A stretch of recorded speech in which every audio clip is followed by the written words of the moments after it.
Hello and welcome to this week's episode of For the Love of Chiropractic, Resources for Your Success. I'm your host, Dr. Robert Freeman. My guest today is a very special man. He has combined two of life's passions together to create amazing opportunities. He's an expert in expeditions, and his expeditions lead to opportunities that he sees. His name, Martyn Williams. And here's who he is. I'm Martyn, and for many years I led expeditions around the world to the most extreme places on the planet. I've also run multi-million-dollar businesses, and I spent time as a monk in India. So I have quite a few insights, I think, that can be useful for you in your business. So as you listen to this week's episode, I'm asking you to listen to the things that this man has done and the opportunities that he has seen as a result of the things he's chosen to do. And then at the end of the episode, we're going to tie all that together in a nice, neat bow. Welcome to Season 3 of For the Love of Chiropractic. Season 1 has 60 episodes of practice management tips to help you build the best practice possible. Season 2, 3 keys of my success, 50 interviews with the most successful chiropractors from around the world. Season 3, resources for your success. So let's listen up and learn how to build a great business. I recently got to catch up with Martyn by phone. Martyn, are you there? Yes, I am. Fab, it is so good to be chatting with you again. So I know in the introduction you had talked about, you just mentioned a couple different things that you've done. Expeditions around the world in some of the most amazing places. And then you also said you're running million-dollar businesses. So that seems like two extreme ends of the spectrum.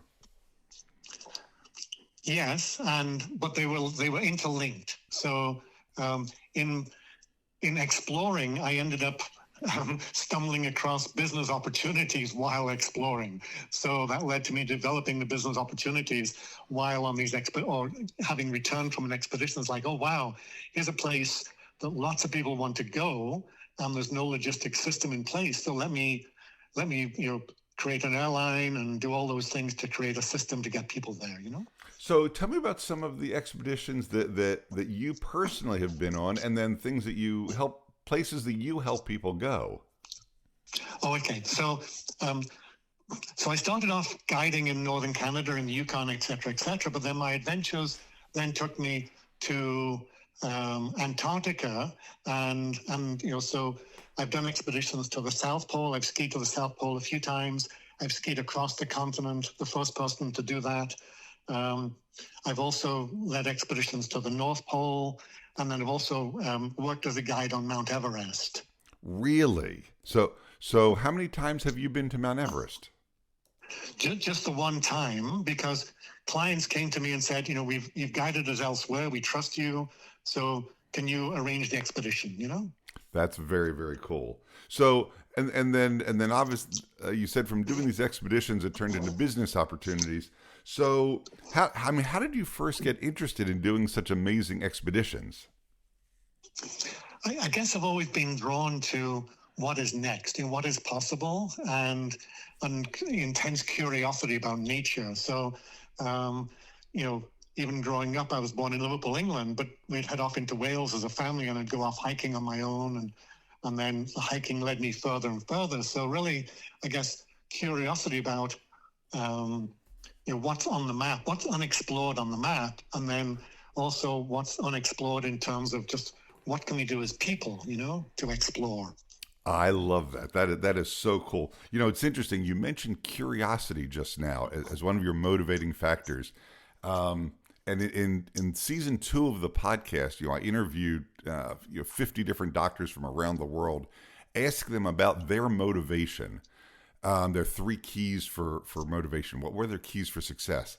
And one of the things that came up repeatedly was their curiosity towards people, curiosity towards what could be done. So it doesn't surprise me at all that that's also one of your motivating factors. And so as we talk about motivation, one of the things that frankly the chiropractors look at, struggle with, focus on, is dealing with everything from things that happen in the office on a daily basis to balancing, home life and work life. And then obviously the bigger picture of, a practice career is 20, 30, 40, sometimes 50 years for a doctor.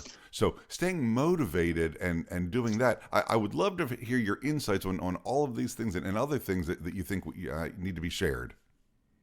Great. Okay. Yeah. So when I look at motivation in myself, I realize that at times I would get a strong vision of what I wanted to do, and then that would be the driving for everything else. So once I was connected with a vision, the motivation came from the vision.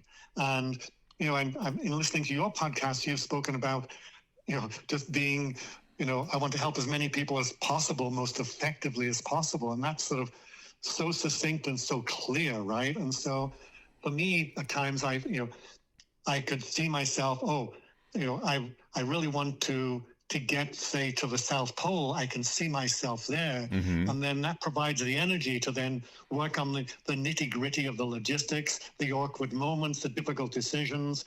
So from my perspective, who we want to be in the long term and our contribution, or that feeling that just really gets us excited. And the more we connect with that, the more everything else falls into place, Oh, so, I love that. And so even, as you speak about yours, I could see that gets you excited, right? Mm-hmm. And then that excitement then turns into the action, and that excitement carries us through those difficult moments when, for instance, on an expedition, when it's day 20 and you're in a headwind at minus 15 or minus 20, but for 10 hours a day, right? And you're just plodding along and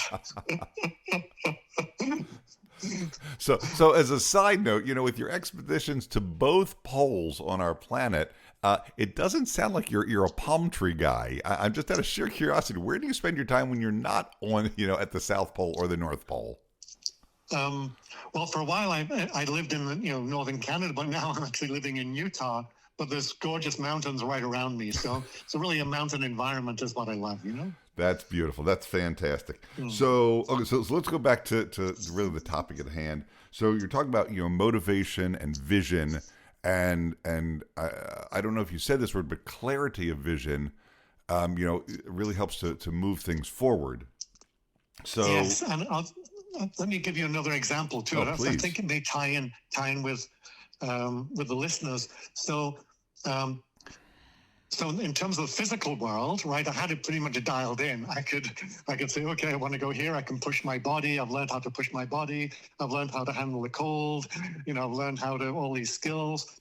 But then when it came to the emotional world, all of a sudden there's a project I wanted to do, which meant me raising money, right? Mm-hmm. And and it was a big project, so I was given phone numbers of influential people by friends. And I'd go in the office, I'd look at the phone numbers, and I would feel intense fear over my whole body, right? Ooh, and so what would I do? I'd go and plan, things I was comfortable with. What equipment do we need at the South Pole? What food? What's our dietary, stuff that I was super familiar with, right? Mm-hmm. And so I'd go off into my comfort zone. Meanwhile, the big picture was not moving forward, and the whole project, unless I did something, would fail. So after 2 weeks of basically prevaricating, mm-hmm. I said, okay, let me come back to the vision. And I can see it's a team of young people from around the world. It's a 9-month journey through all these different conditions. They're at the South Pole, they're celebrating. And when I did that, I could change my energy and my whole body chemistry from intense fear to joy and excitement.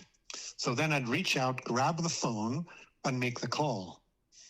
But then next day, walking back in the office, the same fear would come up. And so again, I realized, oh, wow, I always thought that fear, once I broke through it, it was gone, but no, the fear is still there. So I need to use the same technique, I know, okay, in order to break through this fear, I need to create the visualization, changes my body chemistry, changes my whole attitude. and then I can take the action. So I'm thinking, for all the chiropractors out there, there'll be various things that you run up against that stop you, and where you get stuck. And so look at those. Those are opportunities to advance beyond the stuckness, So, and I love that. So, in the world of chiropractic, there are really only 5 interactions that we as doctors have with people. Now, that's within the office, so to speak. So, in no particular order, there's what we call a day one. The first time you meet the person and you're doing an examination. So, and when you're doing that consultation and examination, you have to have your head in a very specific place of listening and observing so that you can do the consultation properly. And then the next time you're with that person, it's what we call a report of findings. And again, you have to have a different mindset, because at that point you are the authority. You have taken in all the information, you have synthesized what needs to be done to help this person, and then your job as the doctor is to explain it in a simple way with absolute confidence that this is what needs to be done, and it is going to work for you. To give them the confidence, to give the patient the confidence to then begin care and go on this health journey with you. The third thing is what we call a regular patient visit, a daily visit. Now you're in relationship with the person and you're on the journey together. And then, another one is when there's a re-examination. Okay, it's time to take our measurements. Take our readings. Where are we on the journey? All right, we're ahead. We're on schedule. We're behind. Why? What do we do about it? Refocus, retune, and go on. And then the other 2 pieces I lump together, but a lot of people don't, is any type of marketing opportunity. To get out into the community and talk to the general public about what it is we do. And that one seems to scare doctors more than anything else.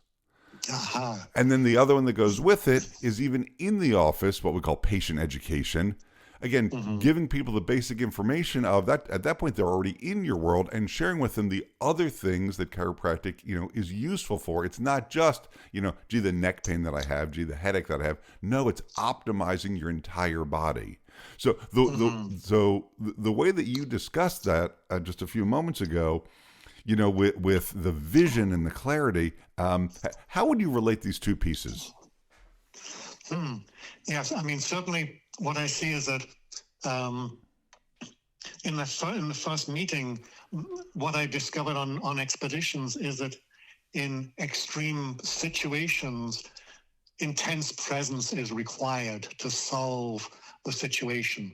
And so to be super present, and that really sounds like that first meeting that you described. It's really just don't let any other aspect of life or thought come in. Just be super present, with this patient, and then in terms of the marketing, that totally ties in with what I was saying about, if that's a fearful area, then focus back on, again, use your example of, hey, I'm here to help anybody I can with the best possible treatment, and use that as a motivator to take you through the marketing difficulties. Just keep on, see the end result. See that when I speak with people, they will light up. They'll come into my office. They'll have a good experience. They'll walk out happy.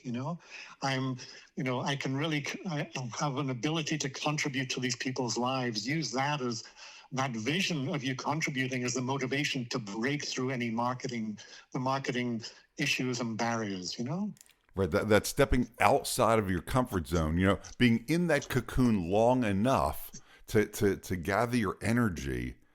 But eventually it just explodes. You've got to get out there and share it and do it and say it, without it just festering inside. That's right. Yes. Yeah. And so, and again, as in chiropractic, practice makes perfect. So every aspect of the business, if you're struggling with marketing, practice.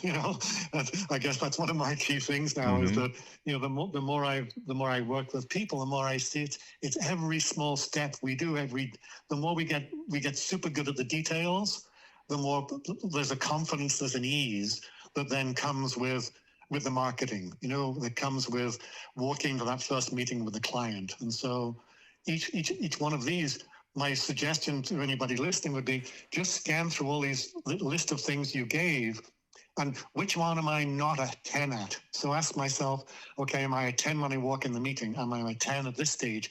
And then pick up, say you're a 5 at one of them. Say, what can I do with that area to make myself a 10? And what do I need to practice? What small step? Is it a vision I need, or do I need to work with a friend on it? Or what can I do to move myself, from a 6 to a 10 in that particular area?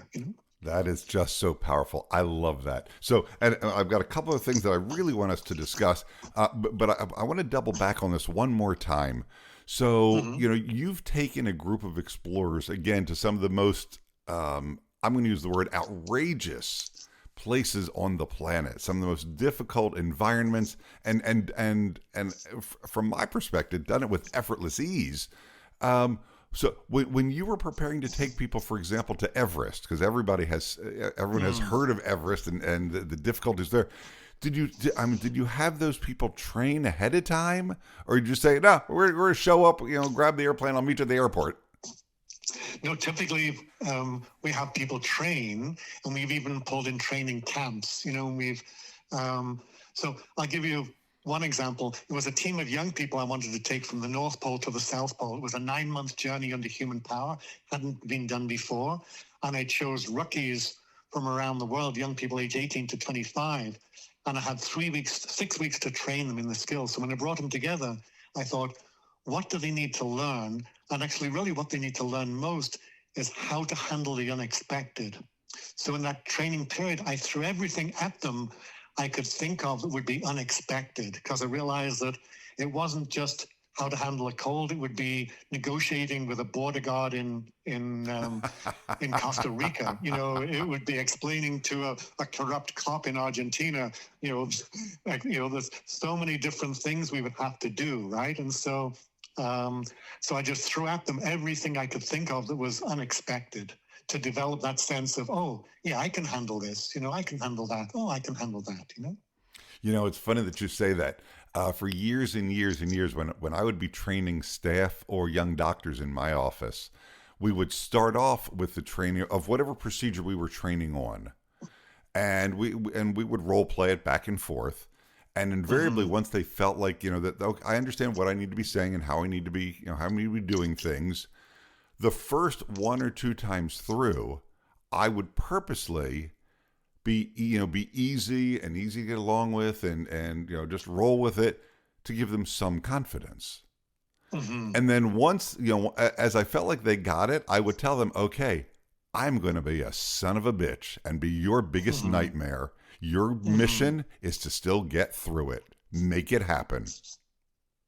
Great. As a training piece. Yes. And I absolutely love that. I just love that. So, okay, we've talked about some of the big picture stuff, and our time is getting away from us faster than I would like. So tell me how you balance, the daily life and work-life balance, and how to do the things that have to be done without them running into each other. Great. And so I also work as a coach. And so, I coach people in businesses like chiropractic. And so really what I see there is that how we set up the morning is super important so how we set up the morning, how we end our work day. And so in the ideal world, we arrive at work with no more distractions from home. We've got up early. We're not arriving hurried at work. We're just totally present as soon as, to what is at work. And then at the end of the day, often I advise people even to have a little ritual to finish off the day. So for some people who work at home, it would be closing the computer down, shutting everything down. For people with kids, it would be before the kids walk in the door, take 5 minutes, go for a walk around the house, take the dog for a walk. So when the kids arrive in, you are present for them. Because what I see is that especially these transitions, they make or break they make or break the evening, Mm-hmm. and they make or break life, really, if they're not done fluidly and with awareness. And so I really see these transitions are super important. You know what that reminds me of? I've had some exposure when people are training guide dogs, Mm-hmm. and the dog is trained. Not that human beings are dogs, but when the dog is being trained, when they put the harness on, it's work time. Mm-hmm. And when they Yes. take the harness off, the dog knows, okay, it's playtime. I get to relax now. Mm-hmm. Yes. It sounds like you're recommending the same sort of thing for people to separate their home life from their work life. That's right. Yes. And I really think that it makes such a big difference when, when you have, the kids are, or, whatever's happening at home is now complete, and there's no more thoughts from home entering into the work, right? And then the same in the evening. Often I end up, chatting with people who are dragging work life into home, and it's messing up home. And meanwhile, especially with children, the kids are getting older every year, Mm-hmm. and that the quality of conversation, the quality of interaction is going down, and they're not optimizing these high quality moments, Mm-hmm. When you talk about raising children, a dear friend of mine, and he's about my age. We're both in our 60s, and he was talking about he and his wife have one daughter, and he said, I realized years ago when my daughter was very young that we only get 18 summers together as her as a child. We only get 18 Christmases with her home as a child. And he went through several other examples of, you get 18 years with your kid. And while a year seems like a long time, when you talk about only 18 summers, for example, that's not a lot of summer vacations. It's only 18 of them. It's less than 2 dozen. Because things do change. So to value each of those and really recognize it, I think is just such an important part. Yeah, I agree. And again, when I come back to motivation at the workplace, to have these big picture motivations in mind, to step back and look at, 18 years with my daughter, 18 years in this practice. How do I want to be? How do I want to be in 18 years? Even look at every aspect of health, every aspect of so even set the goal of I want to be, at age 60, I want to be on fire with my practice. I want to be totally present, with every, in every interaction. How do I do that, Absolutely. Just amazing. So, Martyn, sadly, our time has come to an end, and this has just been absolutely enlightening and fascinating. I've enjoyed our entire conversation. I hope you have as well. Yeah, I have. Yeah, it's been really fun. I've really learned a lot from you, actually. And I can't thank you enough for taking the time, making the time, sharing your knowledge and wisdom. I do have just a couple final questions for you. Okay.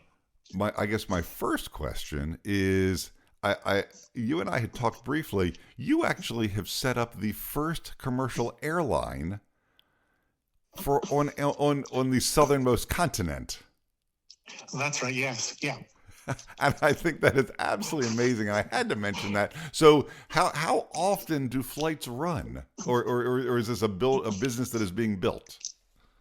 No, it's now fully functional. So we started off with one little plane called the Twin Otter that would fly every 2 weeks, and now we're having flights every couple of days.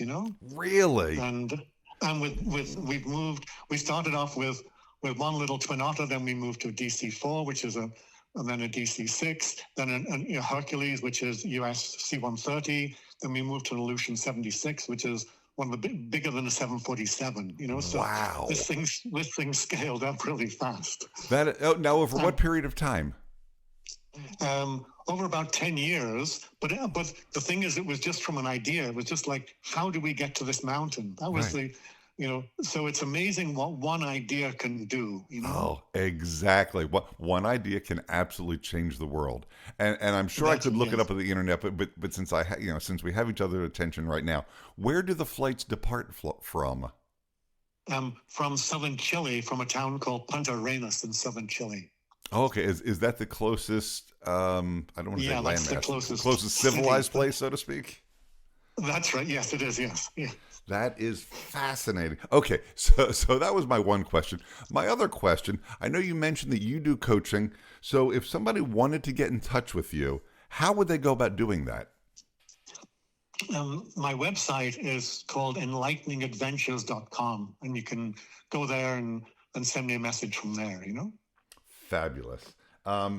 Martyn, again, I can't thank you enough. This has been just such a wonderful experience for me. I want to thank you so much, and I truly hope you and I speak again in the future. Okay, great. Same here, because I really enjoy how you show up, I'm really impressed by you. Well, thank you very much. You have a great day. Yeah, thanks. See you. All right, bye-bye. So as promised at the beginning of the episode, I want to wrap all this together. What we've heard today from Martyn is how he lives his life as an amazing explorer, seeing the world in ways that other people haven't seen it before, because he sees opportunities during his explorations and then creates businesses based on those opportunities he sees. As you go through your day, in the office and outside of the office, are you just accepting the world as it is, or are you really looking at possibilities and exploring those possibilities of how you can help more people with phenomenal chiropractic care by exposing them to what chiropractic can do and how you can help them through the care you provide in your office? All right. And that's our show for today. If you have a question about today's show or your own practice, feel free to reach out at fortheloveofchiropractic.com. Before making changes to your practice, be sure to seek legal advice regarding those changes and regulations in your state. For the Love of Chiropractic is an RGF production, all rights reserved. And thanks for listening. Original music provided by Hunter Rich Music.